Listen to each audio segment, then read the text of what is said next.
안녕하세요, 신작가입니다. 요즘 유튜브 노란 딱지 때문에 고민하는 분들 많이 계실 겁니다. 제 이전 영상에서 왜 아버지를 아버지라고 못 부르냐, 왜 그렇게 빙빙 돌려서 이야기를 하느냐라고 하시는 분이 계셨는데 녹딱 때문에 그렇습니다.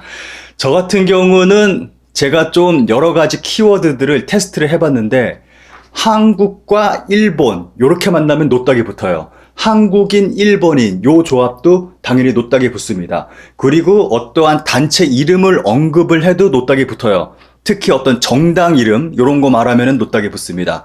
그리고 사람 이름을 이야기해도 노딱이 붙습니다. 요거 같은 경우는 대통령 이름을 말하는데 왜 노딱이 붙는지 모르겠어요. 옆 나라 총리 이름을 말하는데 왜 노딱이 붙는지 모르겠습니다.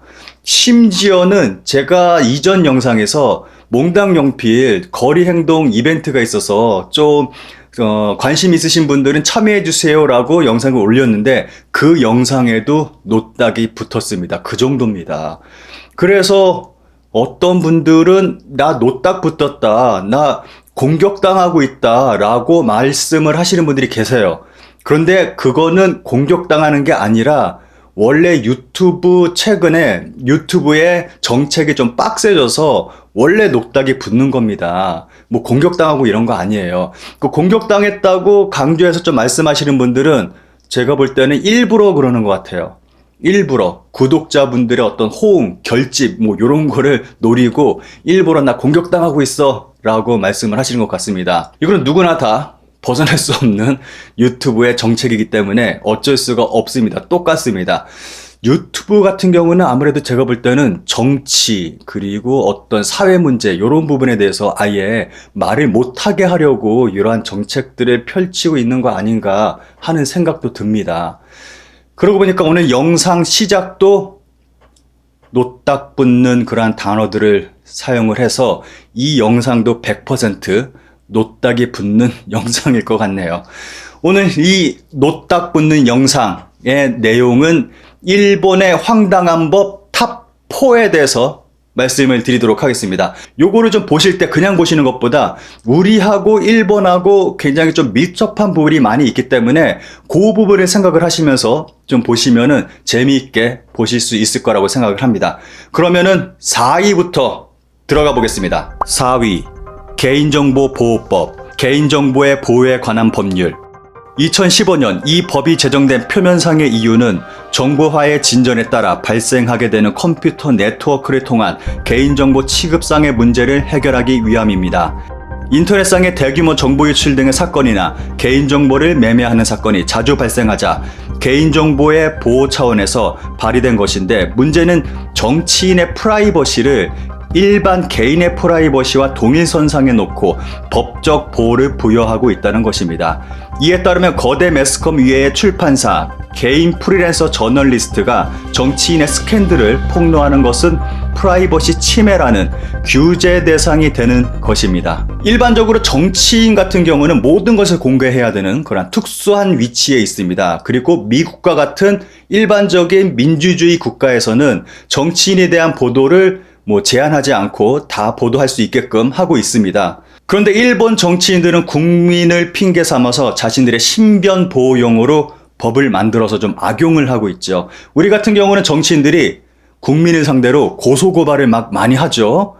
특히 어떤 분은 자신의 별명만 불러도 고소고발을 합니다. 그래서 저는 그분의 이름을 입에 담는 것도 좀 무서워요. 그래도 그나마 좀 다행이라고 생각이 드는 게 우리나라는 좀 민주적으로 고소고발이라는 절차를 밟아서 좀 국민들을 이렇게 괴롭히는데 일본 같은 경우는 아예 원천적으로 법으로 만들어서 애초에 말하지 못하게끔 좀 만들어 버렸잖아요. 그래서 이런 부분을 봤을 때 일본은 우리보다 한 수 위다라는 생각이 듭니다. 3위 도청법. 일본의 도청법은 전 세계 모든 권력기관이 부러워할 만한 것인지도 모르겠습니다. 1999년 일본의 집권 여당인 자민당은 도청법을 날치기 통과시켰습니다. 이로써 경찰과 법무부는 원하는 이메일에 접근해서 열람할 수 있는 권한이 부여됩니다. 그리고 도청법에 의해 법원이 허가하기만 하면 통신업체의 고객 통화 내용도 도청할 수 있는 시스템이 구축되었습니다. 우리는 한때 카카오톡 사찰이라고 해서 크게 논란이 됐던 적이 있었죠. 그래서 뭐 텔레그램으로 뭐 사이버 망명 많이들 하시고 해서 큰 논란이 있었던 적이 있었습니다. 미국 같은 경우는 법원이 총기 난사 테러범의 정보를 보기 위해서 애플에게 아이폰 잠금 해제 기술을 FBI에게 지원하도록 명령을 했는데 애플은 기업 철학을 이유로 반대한 사건이 세계적으로 커다란 화제가 되기도 했었습니다. 그런데 일본의 권력기관은 이러한 고민을 할 필요가 없습니다. 필요하면 법까지도 만들어버리는 일본의 장인 정신이 여기서 빛을 발하고 있습니다. 2위, 테러 등 준비죄, 이른바 공모죄.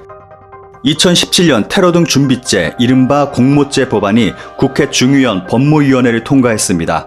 이 법안은 중대 범죄를 사전에 모의만 해도 처벌할 수 있다는 것이 핵심인데 이 때문에 무고한 사람들이 공권력의 처벌 대상이 되는 것은 물론 온 국민의 일거수일투족이 감시당하는 감시사회로 다가가는 것이라는 비난을 받고 있습니다. 여기서 말하는 준비 행동이라는 것이 공권력에 의해 자의적으로 해석될 우려가 다분합니다. 이로 인해 인권 탄압, 비판 여론 봉쇄 등으로 남용될 가능성이 크고 이 법안대로라면 일본 국민은 누구나 잠재적 범죄자로 처벌받을 수 있습니다. 공모죄가 제정된 그 해에 제가 일본에 가서 일본인 지인들하고 이야기를 하고 있을 때 그 가운데 일본인 지인이 갑자기 쉬 하는 거예요. 그러더니 여기 누군가 도청장치를 설치해서 우리 이야기를 도청하고 있을지도 모른다 이야기를 해서 다 같이 크게 웃었던 적이 있었습니다.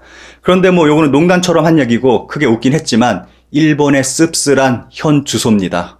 그리고 우리가 흔히 중국이 일당 독재의 통제된 사회라고 이야기를 많이 하죠. 근데 일본도 똑같습니다. 일당 독재, 그리고 완벽하게 통제된 그러한 사회입니다. 그렇게 봤을 때는 중국과 일본 전혀 다르지가 않습니다. 조지 오웰의 소설 1984의 빅브라더가 일본에서도 현실화 됐습니다. 그러면 1위 보실까요? 1위 공공보안법, 특정비밀보호법. 2012년 공공보안법이 제정되었습니다. 사회의 공공질서를 위해서 정부가 개인의 행위를 제한한다는 내용의 이 법률은 사회의 공공질서를 위해서 공공장소에서의 방사능 측정과 그 정보를 공표해서는 안 된다고 말하고 있고 위반 시 징역 10년이라는 무거운 처벌이 내려질 수 있습니다. 2013년에는 특정비밀보호법이 제정되었습니다. 이 법은 방위, 외교, 스파이 활동의 방지, 테러 방지의 네 분야에서 국민의 안전보장에 지장을 줄 수 있다고 판단되는 정보를 강요들의 판단으로 특정 비밀로 지정하고 이에 접근할 수 있는 대상을 한정하며 이 비밀을 제공받은 공무원 혹은 민간업자가 외부에 누설할 경우 최대 징역 10년의 형벌을 가하는 법안입니다. 게다가 특정비밀보호법에 의하면 비밀에 접근하기 위해 계획, 타인에게 조언, 대중에게 호소하는 각종 취재, 조사, 시민행동이 모두 불법이 됩니다. 완벽하게 언론 통제가 이루어지고 있는 것이죠. 여기서 가장 무서운 것이 후쿠시마 사건이 바로 특정비밀보호법에 들어간다는 것입니다.